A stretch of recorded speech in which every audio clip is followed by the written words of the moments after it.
Hey everybody, and welcome to the Yann Girard Show. Today here with Mike Thomas. Mike, I'm so glad that you made it to the show. Oh, thanks for having me, Jan. Great, great. So Mike is actually, there's a few people why I started the podcast, and Mike is among those people because, like, when I started writing, I had a bunch of people who I got more or less in touch with. I actually don't really know how we got in touch with, um, but I saw and I thought that, wait a minute, like, at one point I have to get in touch with Mike, but I never really got the opportunity, and I never really knew, like, how would this add any value? And then I was like, okay, I'm gonna start a podcast and invite a whole bunch of people which I thought are interesting, whose story I wanted to hear. And Mike, you're among those, let's say 5 or 6 people, definitely. I really appreciate that. I'm kind of flabbergasted that you think that because that's the way I feel about you.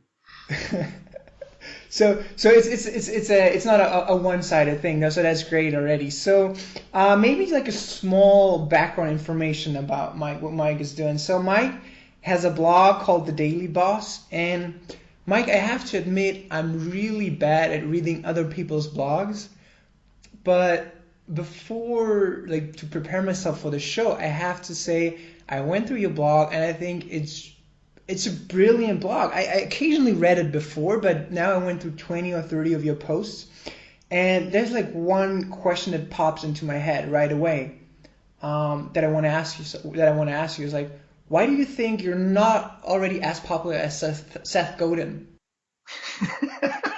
I think that has a lot to do with I'm not Seth Godin. Um, you know, yeah, I think the reason is this is going to sound a little weird, but it's I don't I don't make the attempt.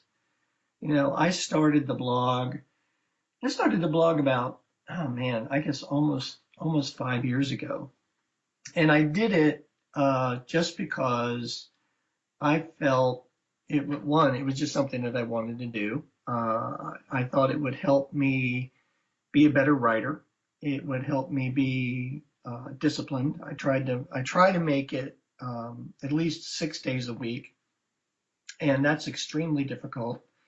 Um, but I do it for me, and I'm really gratified when I find people like yourself, anybody that contacts me, either texts me or on Facebook or Twitter or on the blog or whatever, and they're appreciative of some of the things that I talk about. Yeah. But I think the difference. I think that what a Seth does, obviously, is he's a marketer. Yeah. And he uses it as a platform to sell his books and to do his presentations and to be a marketer. Um, my background is television production, and uh, I was in management of television production for a long time, and Yeah, let's I talk about got this in a second. okay.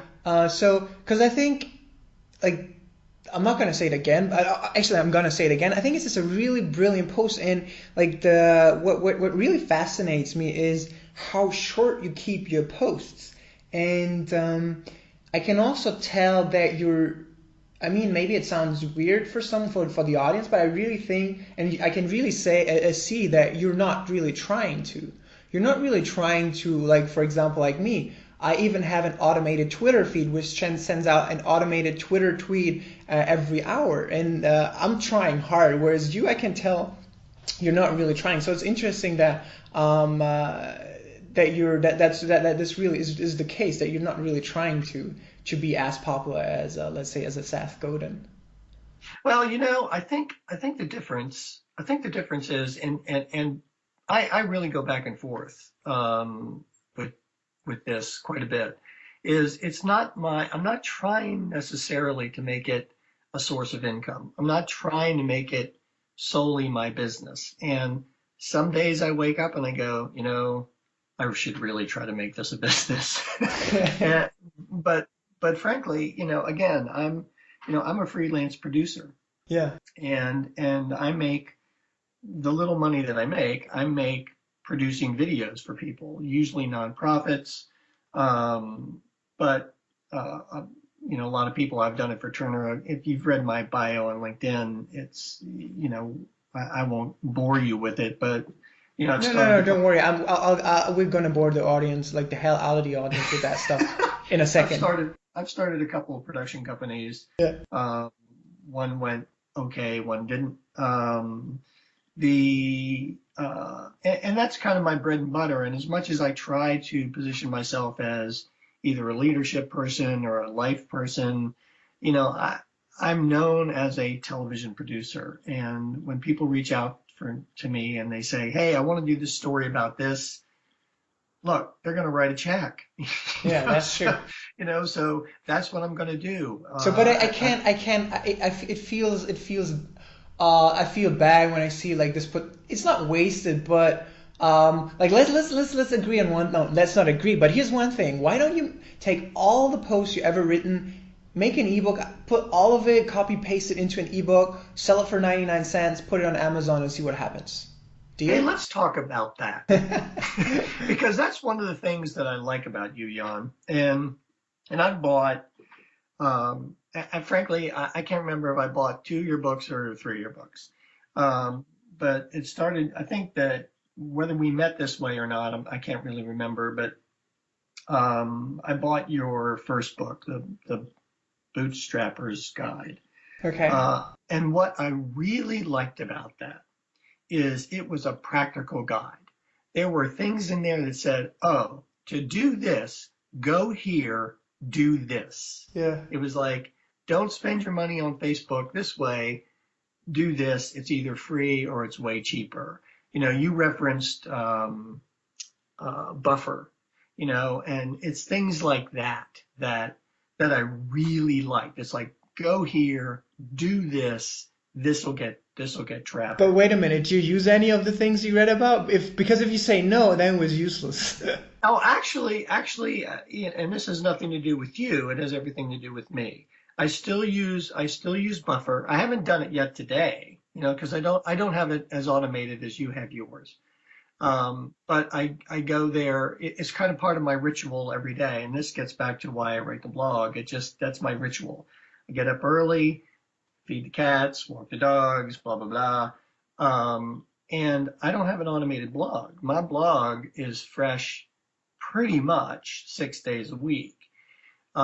Whether I'm writing it just before I post it or the night before, I don't have a bank of those posts, because sometimes I don't feel like it. Sometimes something's sometimes I'll go through a post. I'm like any writer. Sometimes I'll spend an hour writing it and go, wow, that really isn't anything I want to post. And then come up with a line or an example of that would be the the post a couple of days ago. Here's to the toxic people.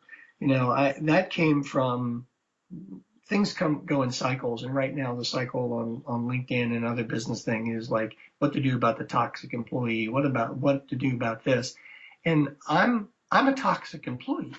I'm the guy that will challenge the status quo all the time. So if someone says we need to do this like this, I don't just fall into lockstep. I go, why? Let's talk about that. Well, what happens when you do that? And here's some practical advice. What happens when you do that is management doesn't like that. They don't like to be challenged. No matter how much they say they want innovation, no matter how much they say they want collaboration, it's simply not true. It's simply not true. And if you look at, and I've been on both sides of what I'm about to say, if you look at what happens during, and I'm talking about big corporate now, when you look at what happens during a layoff, the first people that wind up on that list are the people that are labeled the malcontents. And they are the Did I people that label what? I actually, didn't get it. The what? the malcontents, the people that challenge the status Ah, quo, yeah. the people that always are complaining, the people that always say that they want to do things differently or do things what they consider better. Those people wind up being laid off. That's what happens in big corporations. So getting back to your thing, yeah, I would, some of that is I have a really difficult time, I think, because I'm into a lot of different things. I have a really difficult time just focusing and going, and I'm going to make a point here in a minute, focusing on specific things. And I think a lot of people um, have that problem. That's what drew me to you. But You said, wait a minute, like I have this problem as well. Right now, in parallel, I'm working on three books. I'm still right. writing my book. I started this podcast. I started another podcast. So I have the exact same problem like you have. Like, Well, now here's the difference. Here's the difference. You were doing it. I'm thinking about doing it. okay, yeah, that's true. And I think that's where most people get trapped. And that's what I like about you. You know, that's what I like about, your approach. You do what other people say to do. And I could list, I mean, they're all out there. I mean, whether it's Tom Peters or it's James Altucher or it's Seth Godin. Seth probably not as much because I think Seth does actually do this. But so many people are into what I call the myth of positive thinking. If you can just think this, you can do it. Quit your day job, go off and do this, because if you really want to do this, it'll happen. And that's not true. That's simply not true. If you go off and you do it, it will happen. But if you go off wanting to do it, no, it won't. And that's the difference. That's what you bring to the party. And that's why I'm drawn to you. That's why I like your first book better than your other books. Really? because your first book is a practical. It's Yeah. If you want to succeed at this, go do this. It's not like other writers who will go, Yeah, it's not like a mumbo. It's not like a you need to mumbo go jumbo. Yeah. exactly. You need to go to this, and you need to Yeah. just, you need to focus more. You need to do this. You just go, no, dude. You need to go to Buffer. You need to buy this account. You need to do this. If you want to be seen on Twitter a lot, if you want to increase your Twitter hits by 3,000, get 3,000 a month, this is what you do. Step 1, step 2, step 3, step 4, step 5. And that's what I like about what you do. You do have a mix of kind of motivation by life lessons that, again, this So isn't wait a minute, motivation. Mike. This isn't motivation out of your head. This is motivation from someone who's actually done Just this. like 1 second, Mike. Is it like a podcast about me or about you? I thought it was a podcast about you. Like, wait a minute. Well, Like, I'd like to think it's a podcast about the people listening. And I think that's what I like about. I didn't invite. That's what I get out of this podcast. I didn't It's just a invite myself to the conversation. podcast. Maybe I should do that at one point, like into like talking to like interviewing myself. But no, I brought you on the show, Mike. So wait a minute. So no, honestly speaking, like great that you at least found one of the books that you like. But yeah, I think like that's the thing. Like a lot of books are just like mumbo jumbo. I'm also sometimes I write mumbo jumbo. Sometimes I give like advice which is really practical. I think it's like it's a mix. Mhm. But I think we should also let the audience know that you not only write an awesome blog, which is almost as good as Seth Godin's blog. You've also been in the TV production, broadcasting, movie business for more than, I'd say, 20 years, right? Oh, it's been a long time. It's been a long time. Yeah. Yeah. I actually, I'm older than I look. But I've don't been worry doing about it. this. People won't see you. It's Yeah, I just a know. podcast. I know. I've been doing this for 30 plus years. And again, that's where that's how I make my living. And I was just fortunate enough to enter the business at a time when you could, when there was very few channels out there, and there wasn't a lot of cable systems. There was no YouTube, there was no Google, there was no post your own things. So I was fortunate enough to uh, actually get a job early on in my career, and then I started as camera operator, and just kind of rose up through the ranks until I got into management. Yeah. So yeah, I've had the opportunity to do a lot of stuff. You make it sound like it was all so easy and like, oh no, I didn't do anything great. But if I looked at your like what you did, you worked for Turner Studios, for BBC, CNN Productions, TNT. You've been the supervising producer of Larry King. You directed the golf coverage, the coverage of the Gulf War. You had conferences with the president. I mean, like, what the hell? How did you even get started with all of this? um, it was so long ago. How I got started is just really dumb, Jan. I mean, I actually didn't. I had no idea I'm like most kids in their 20s. I didn't know what I wanted to do when I went back to my high school for a visit. Ran into a teacher who actually told me about this instructional television studio that existed in the town I was growing up in. And I applied for a job. I was at a junior college at the time. I applied for a job. They said, sure, come on over and we'll train you. They trained me, and then they hired me part-time as I was going to school. I loved it. It was just one of these things. I tell this story and I almost get chills. It's first time I walked into a studio to run a camera, I put the headsets on, grabbed the camera, and I knew that's what I wanted to do for the rest of my life.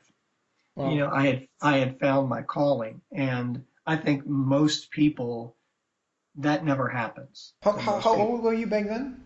I was 23. Crazy. And I was you I never had was any formal education. You never like any formal when it came to production or anything. You just got the camera and that's it. I did coursework. I did some coursework, but no, I never graduated from a college. I never did that. I just once I was in it, and that's what I wanted to do. And because I worked at a small place, I had the opportunity to do a lot of different things. So I ran camera, I ran sound, I got to direct some segments, I wrote some things, and then just kept gravitating to that. And then, like anybody who's ambitious, I got bored with that part. I applied for other jobs. I went to Minnesota Public Television because that's who offered me the job. Like I wasn't connected with anybody. I was living alone and thought, hey, I've never been to Minnesota. Um, Went up there for a couple of years, came back down to DC, and the rest, as they say, is history. And I just kept gravitating to the next step. Eventually, I thought, well, why not start your own business? Why not try to do a production company? So I started one, and I think with most first-time entrepreneurs, it didn't go very well. I learned an awful lot, got another job. A few So how do years you how do later, you how do you thought, start your own production company? I have no clue. Like, what do you need? Like, how do you even do that? Like, well, there's the right way and there's the wrong way. okay, I'll talk about what I think is the right way. okay, go Um, ahead. I I actually it was at a time the company that I was working for was going through a very rough time, and it was evident that there was some upper level um, problems with management, and it was days away, I would say, from them closing their doors. And they did international news type of work. They worked with Japanese television, with the BBC, with different things. And so some of the people that worked there and I started talking about why don't we just kind of move away from this and start our own company. So it So was it what we was out did, of a necessity, not because you were driven to do that, more or less. it was a little bit of both. It was like, look, this is what we've learned from working here, which was a great experience, and it was a great company. But let's go do what they do, but see if we can not make the same choices that they made that led to this. So that's what we did. We pooled the little bit of money that we had. We rented a small facility that was an existing facility that was actually looking for people. This is in Georgetown, outside of Washington, D.C., and a friend of ours, as it happens, had their own company, and they had an edit room that their editor left and wanted to go and just get a regular job. So that opportunity came up, and it was a townhouse. So it was a townhouse that had a small insert studio. It had one of the bedrooms was an edit room. One of the closets was a sound booth. Wow, that sounds like a lot of fun. Did you even ever start working or?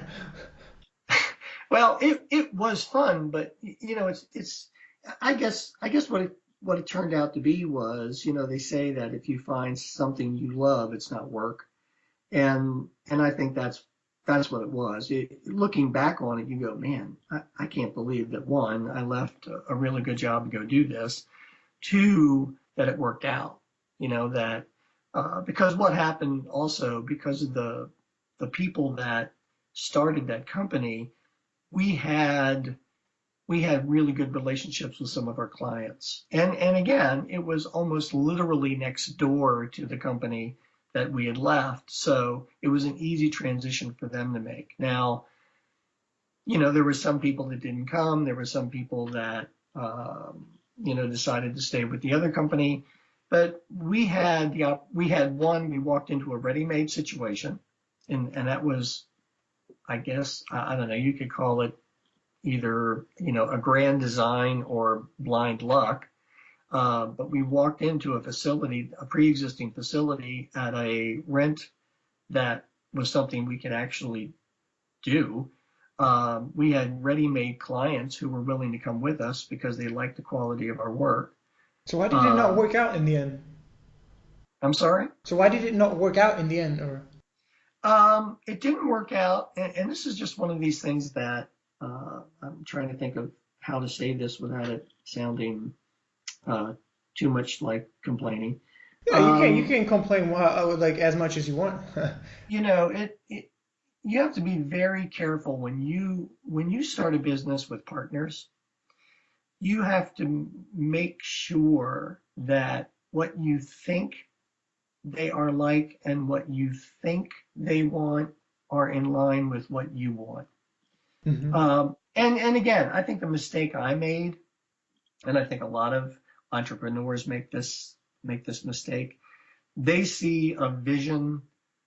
They see a vision first and money second. Yeah. My partners, and I'm not faulting them for this. I think this is a flaw in my makeup as well. They saw the exact reverse of that.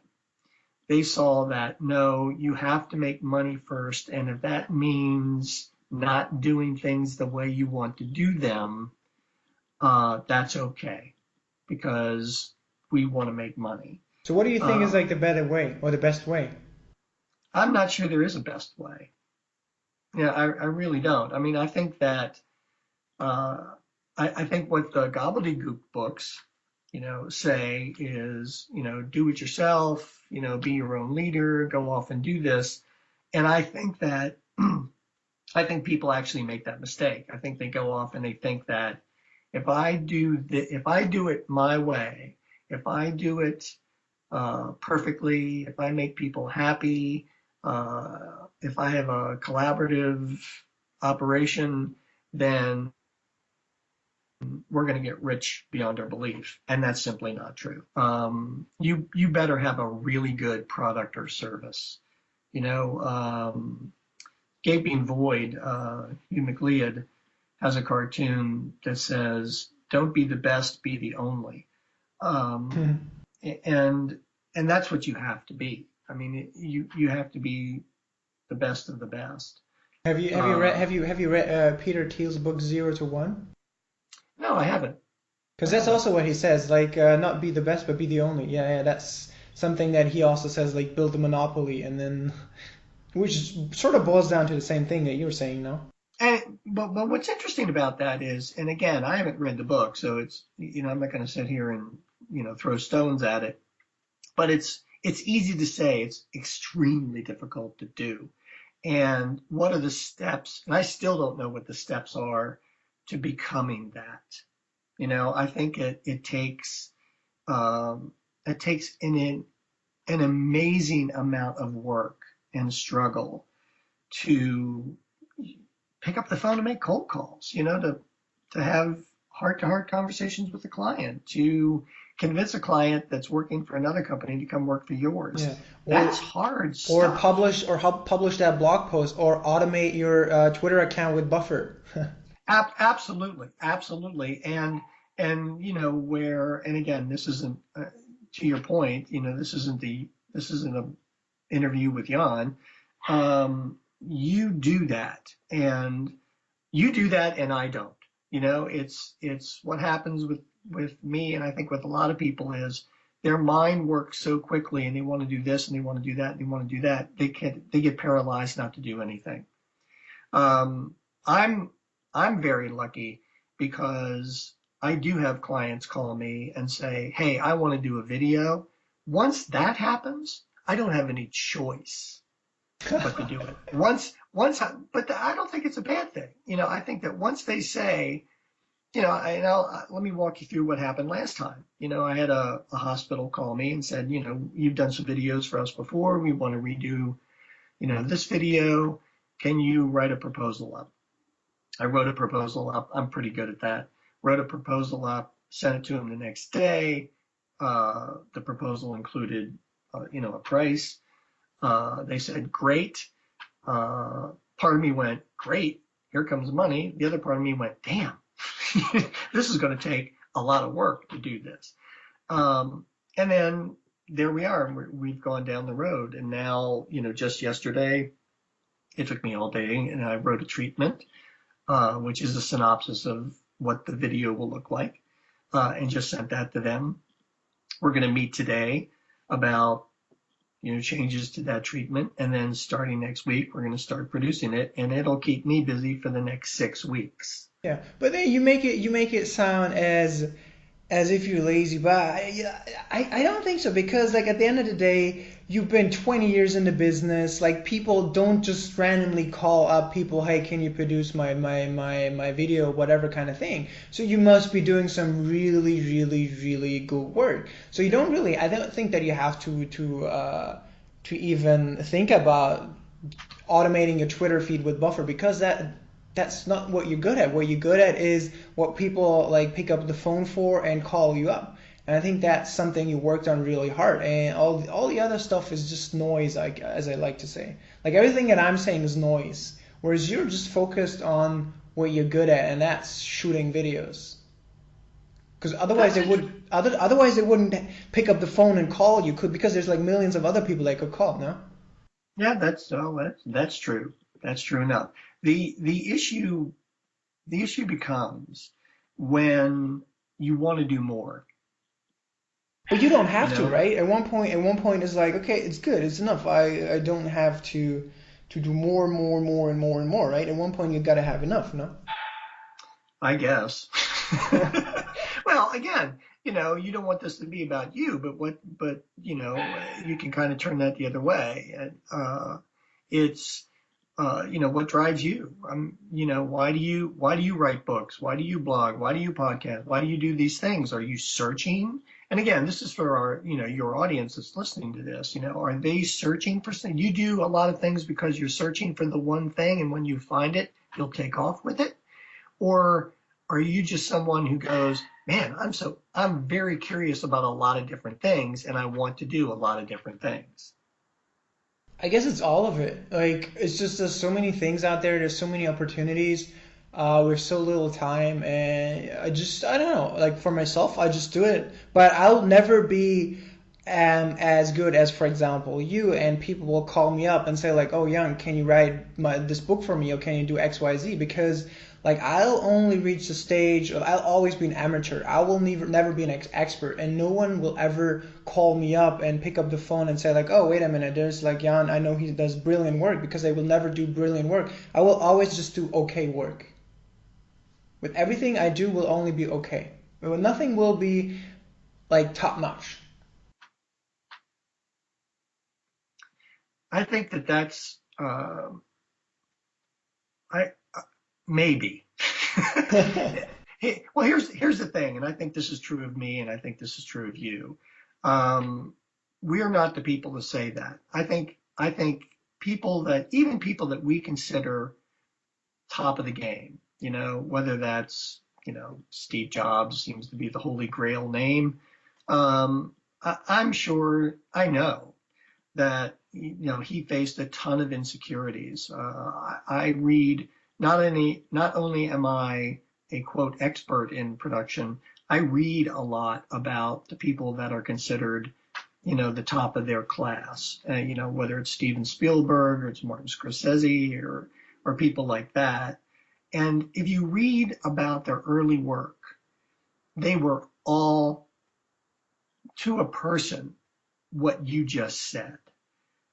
I will never be this. I will never get there. They had a belief. They worked very hard to pull it off. Steven Spielberg, as an example, left the country before, so he wouldn't have to attend a premiere of Jaws. That's how sure he was that that film was going to fail.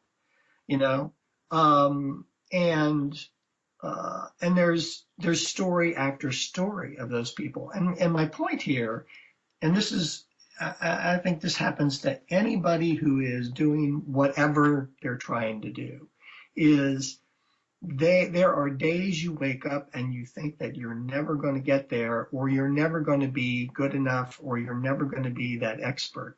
And my point is that's not your call.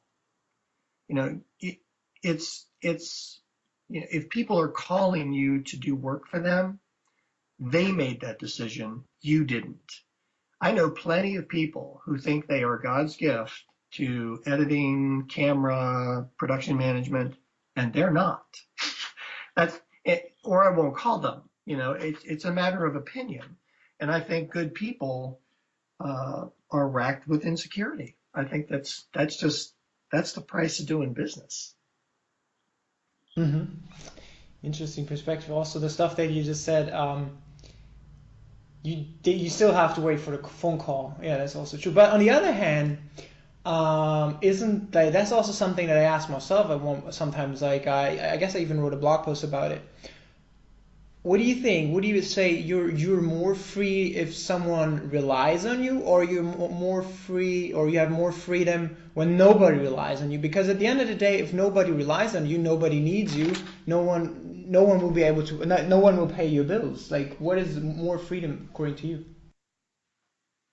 I think if you can, I think the the biggest freedom you can have, and I almost apologize for saying this, I'm is curious. Like, let me hear it. well, if you're making money doing what you really like to do and you're good at, then shut up.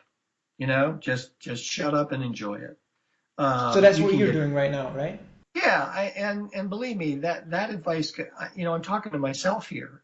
Yeah. Believe me, I'm sitting here, and people are actually paying me for doing what they think I'm good at, what I actually enjoy doing, which still challenges me. It's not like route. It's not like, well, I have to go and I have to set that camera up. It's just like, what's a new way to make this video different? What's a new storyline that I've never used before? So I'm still challenged by it.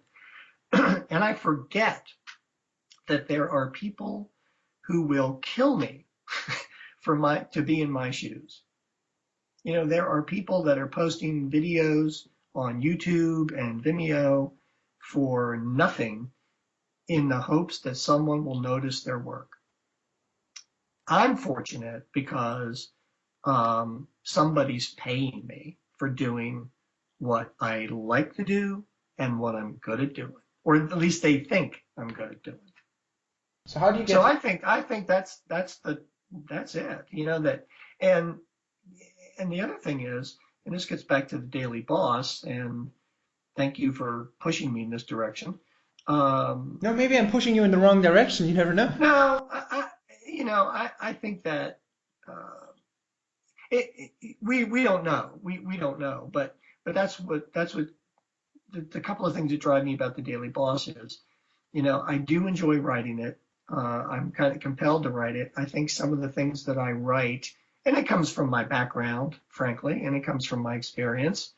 Um, and uh, there are people that actually they don't pay me for it, but they call me and they go, look, I've got this situation at work. Can I talk to you about it?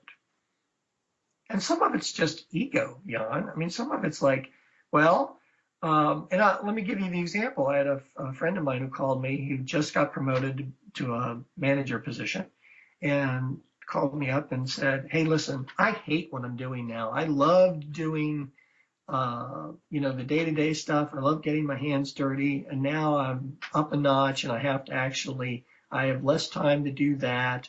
And I have to tell people what to do. And my first question was, well, how long have you been doing it? And they said a month. And I said, dude, give it some time. And you've got an opportunity there's a reason they promoted you. Now you've got an opportunity to to treat people the way you wanted to be treated when you were not a manager. And that means talking to people and asking the hard questions and giving them the opportunity to fail. and he thought that was helpful, and that was 6 months ago, and he just actually sent me a note the other day saying that things are going really well and his boss is seeing that things have changed already and he likes people's attitudes and production seems to be picking up. And I'd like to think that some of that was because of a brief conversation that we had. Hmm. And So, I like to share what I know. and I think like for like talking about my own experience, I think it's also fulfilling when you see that like the words, like your words can have an impact on other people's lives. So what do you think is more fulfilling for you? Like when you see someone, like when someone writes you a check and then you do what you love doing, or when you help people like your friend? It depends how many bills I have at any given time. Oh yeah, I saw on Facebook. I saw your pictures. Yeah, that looked like an expensive vacation. Yeah, we can talk about that offline. It was expensive, but not as expensive as you might think. I mean, I had some things that happened that fell right, um, but but anyway, I think it's kind of interesting. I think that it's a little bit of both. I think that um, doing what I love and getting paid for it helps the practical, and it gives me a title to use. Oh, I'm a producer. Well, I'm a professional producer. Well, how are you a professional producer? Because by definition, I get paid for doing this. That makes me a professional. I get my ego stroked because I can sit and say, hey, um, your intentions are invisible. People only judge you by your behavior. So no one cares what you intended to do. They Mhm. only see what you're doing. That's the only way you're judged. And then people like go, whoa, I never thought of it like that. And you go, well, I don't know where that came from. It could have been something I read. It could have been it could have been something that popped into my head, but it helps somebody. And that feels good. I think you need both. I think you need both. I think you need the practical part of it of, having a job or you're an entrepreneur and, and money's coming in because you got to eat. And then I think that people like to have their ego stroked. All right, true that, true that. So let's jump a little bit. So how did you end up? I don't know, like, is that chronological or not? How did you end up supervising producer at Larry King? Like, how did that even happen? It's kind of like, it's funny. It's the typical, I think it's just the typical corporate thing. Um, Don't always try to make But it sound easy. It's definitely not easy to succeed in a corporate world, man. well, I guess not. I guess not. They run from what happened at Turner Broadcasting is Turner owns, TNT, TBS, CNN, all those things. So I had an opportunity. There was a show that came up. Larry King used to do a live show, actually on TNT, a couple of times a year. He did a live special, and because I did one of those shows, my own production company did one of those shows. Um, Wait. How did you end up doing this show, like with your own production company? let me kind of back up. All When right. I was in Washington D.C., you remember I told the story of leaving that company. Yes. Well, I left that company, started my own production company, and the producer of Larry King of the show said, "Hey, we're looking for a production company that can manage this special that we're doing, and we need a place in D.C. to do it." So I said, and again, it's because I happen to know this producer, and they called me and said, "Hey, we're looking for this," and I said, "Well, how about me?" And they said, "Okay, we know you, we like you," and so I know it sounds easy, but it wasn't. It was we negotiated the deal. We then we went and we got the right people. We found the right facility. We did a big Larry King special. Through that, I met the vice president of production at Turner, and actually the president of Turner Network Television came down also to watch the special. Met him. This is one of these weird serendipity things. As I was driving them back to the airport, they had mentioned that they were going to start a new network called Turner Classic Movies, and they were looking for an operations person. And I said, "I've always wanted to work for Ted Turner. Um, I'd be interested in that." And they said, "You'd move to Atlanta?" And I'd say, "Hey, to work for Ted, I'd move to Atlanta." Hmm. 6 months later, I found myself in Atlanta. Okay. So anyway, during that whole thing, and this is very convoluted because all of these networks kind of worked in concert with each other. They were going to do another Larry King special, and they knew that I had done the one before, and they asked me to be the producer of that one. So that's how that worked. And then that leads to something else, and that leads to something else, because that was working with a combination of Turner Broadcasting producers and CNN producers. Now you get to be seen by CNN producers. They were on the cusp of changing management and starting a new series called Newsstand. They need someone to run that. I ran something for them that succeeded. So they said, "Hey, would you like the opportunity to do this?" And I said, "Sure." So yeah, it sounds easy, but a lot of it is you're meeting people, you're making connections, and you're doing quality work.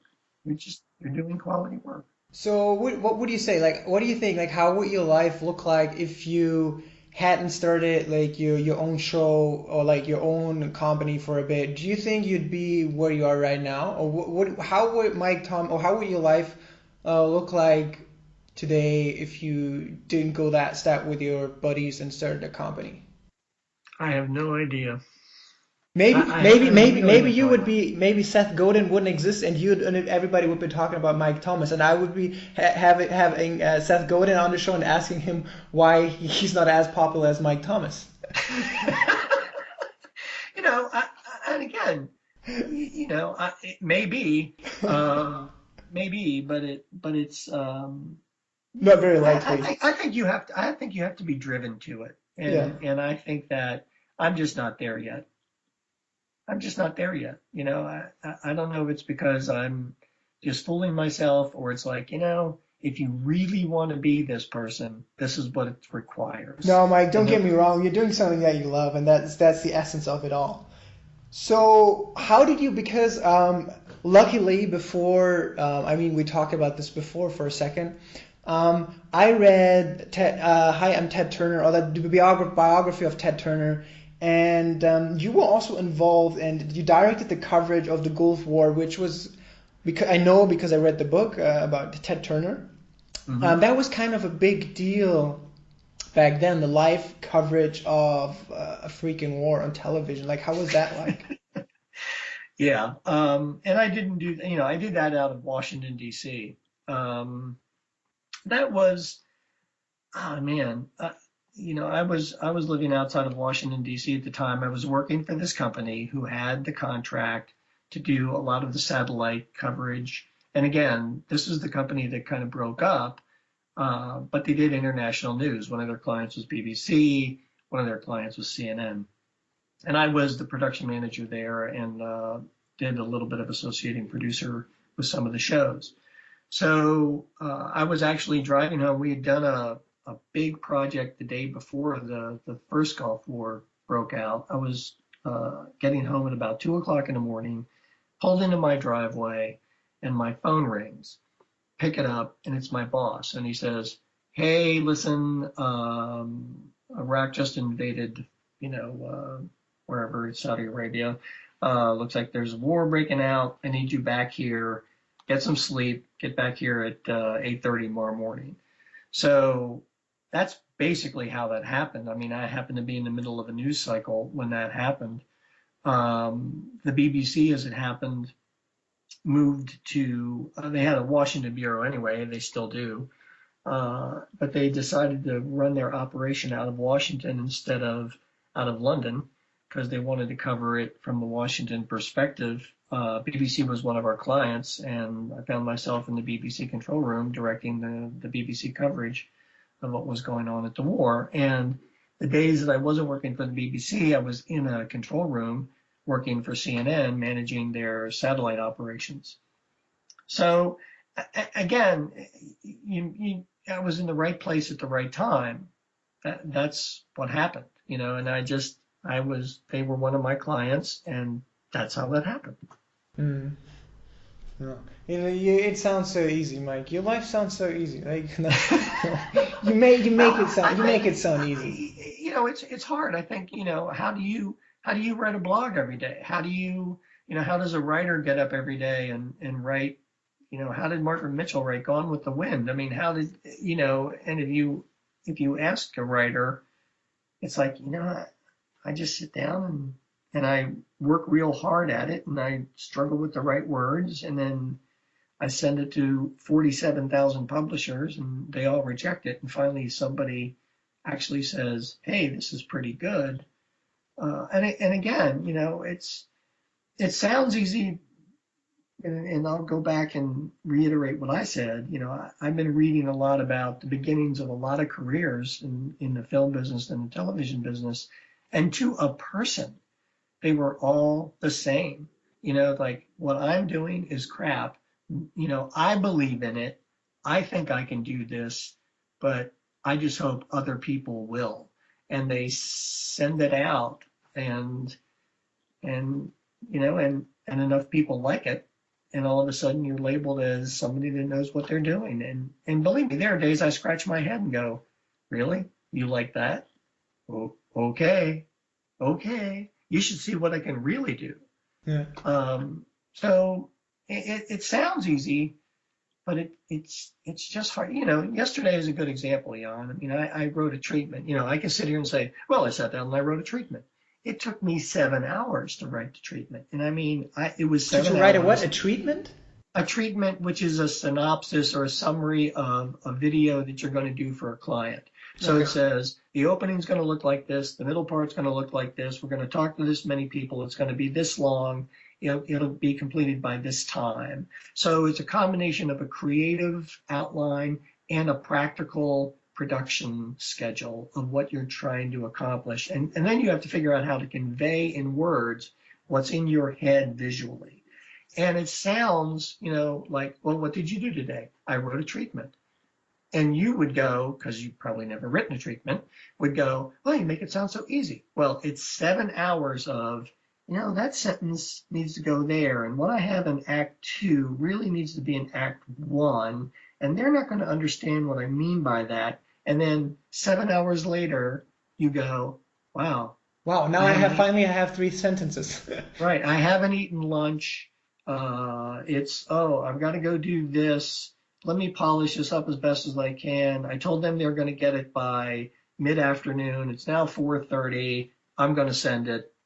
And then I'm waiting today to find out what they thought. you know.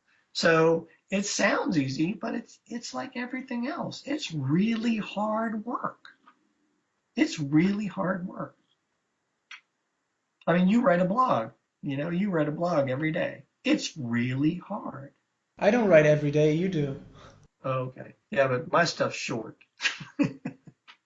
Yeah, but short and precise. So maybe let's move forward a bit to what you're doing now. Because you also have a production company, and I think also looking back at what Ted Turner said in his book, you were doing something like online, which Time Warner and Turner broadcasts back in the days were not really willing to do. So you have a live streaming. You pretty much enable bands and production companies or whatever to live stream concerts online, which is kind of a pioneering thing, isn't it? Yeah, I mean, it's one of those things that it is a pioneering thing. You're the first person that I think has actually recognized that. We actually started. Because I read a book before, so I know how hard it is and how Yeah, I everybody mean, really. yeah, I mean, we started this is when I was at Turner. We started a web-based entertainment network before 2 years before Google launched. I mean, we wrote about entertainment thing. We were doing blogs before anybody knew what blogs were. We were trying to figure out a way to post video when people only had dial-up. Good luck with that. We were lucky if we got pictures. But To come up. was it supported by Ted Turner, or was he like, okay, we're gonna try it and then we see, or? No, it was supported. It was supported by Turner. It was supported by people there until they left, and when they left, the company said, "No, we're not going to do that." And now they're losing their minds. Flash forward 15 years later, and they're losing their minds because they can't figure out how to do it, but they did it before. And then that gave me the experience to launch Production Avenue, and we started Production Avenue as doing concerts for folks. And again, it was at a time when you didn't see a lot. That's everywhere now. I mean, any bar has got a live streaming thing now. But at the time, it didn't. So because of that experience, we could approach bands to say, hey, how would you like to do a live stream? We'll put it on a website. You can call your fans up and see you live. It was fun. We didn't make a dime, Really? but it was fun. Yeah, I mean, it's we didn't lose our house or anything, but it that that is a really tough business. We hit it at the beginning, but we also hit it at a time when Comcast was getting into it, Live Nation was getting into it, and Live Nation, has they have facilities, and when I say facilities, they own concert halls. They have relationships with bands. They're the agent for bands. So we actually couldn't compete. We had to make money. Live Nation and people like that, and this is something that they recognized to their credit.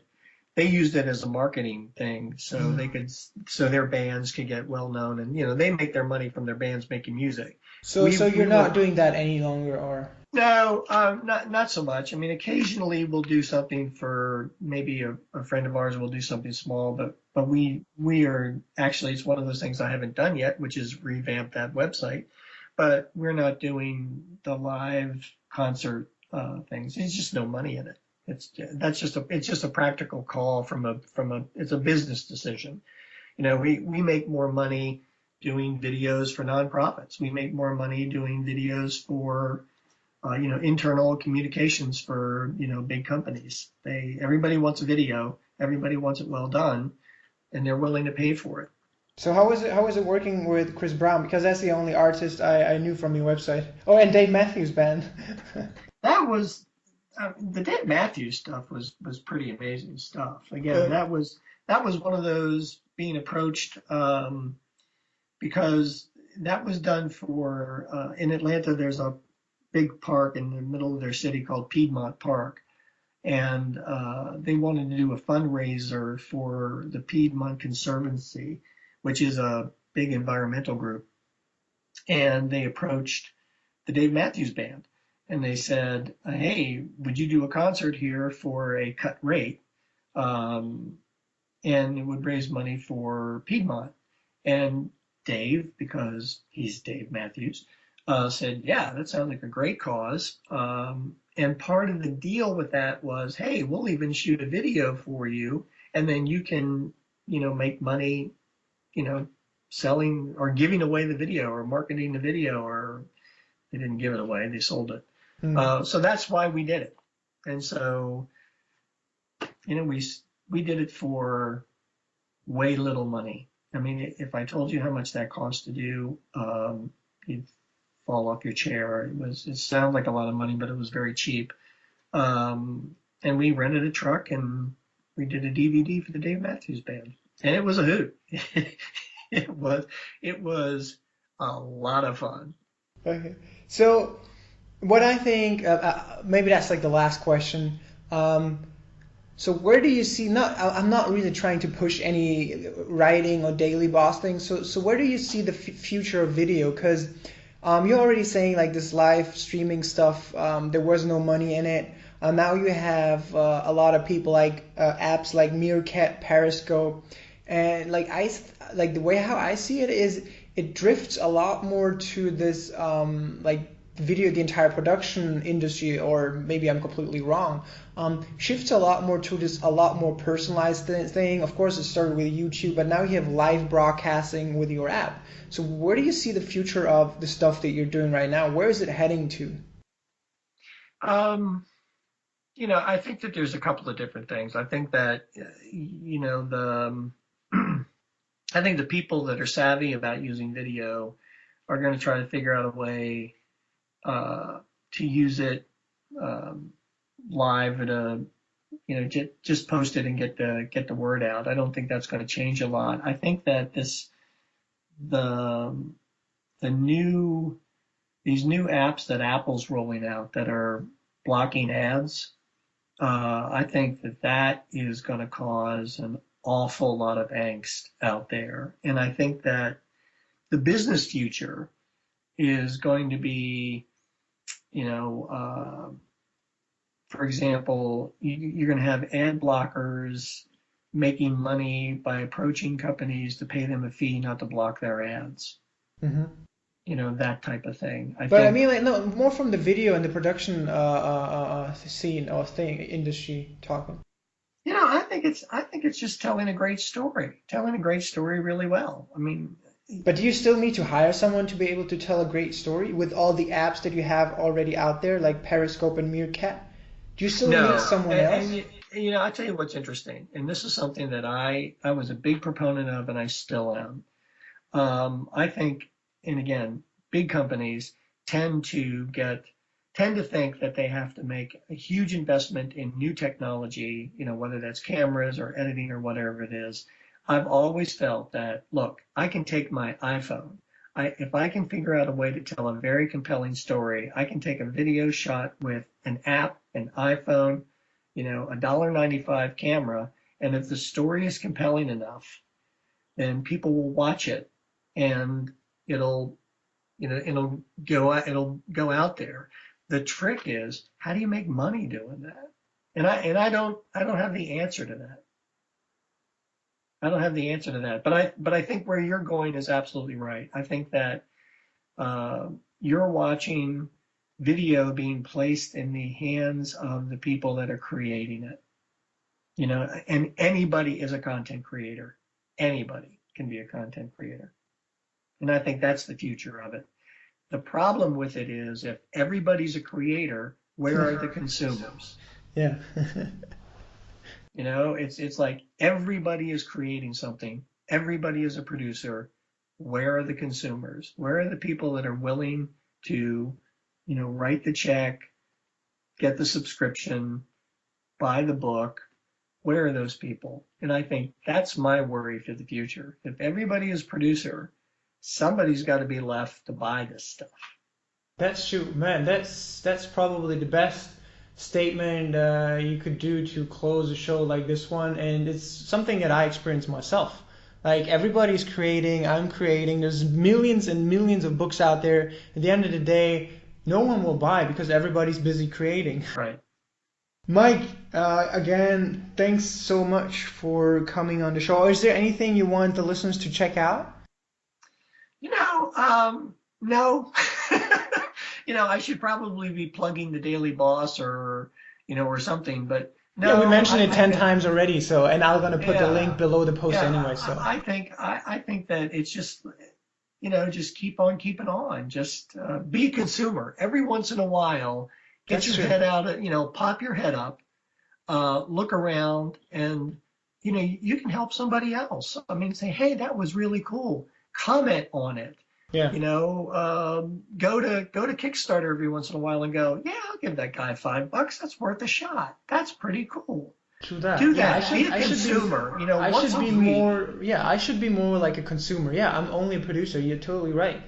Yeah, once a week, be a consumer. And here's the big reason. One, you're helping your community, and I don't mean that. I mean you're helping yourself by doing that.